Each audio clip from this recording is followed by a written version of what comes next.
Hi, in front of me is XIAOMI Mi Lite, and today I would like to show you how you can set up app lock on this XIAOMI. Firstly, go into settings and scroll down.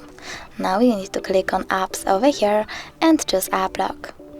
Then click on turn on and tap on change password. Pick one of the login methods for your apps by clicking on the chosen one. I will go with pattern, so now I have to draw it and repeat it. When you're done, click next over here, and if you want to add your Mi account, go into sign in and add, but I don't want to, so I will click on not now, wait 5 seconds and click not now again. If you want to lock all of those apps, just click use app lock right away, but I don't want to, so I will click on every and each one of those and tap use app lock then.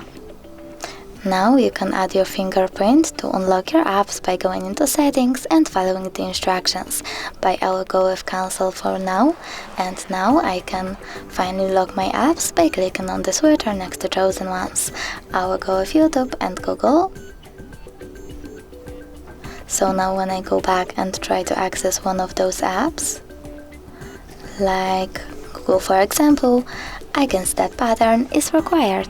Thanks so much for watching. If you enjoyed this video, don't forget to leave a like, comment and subscribe. Bye!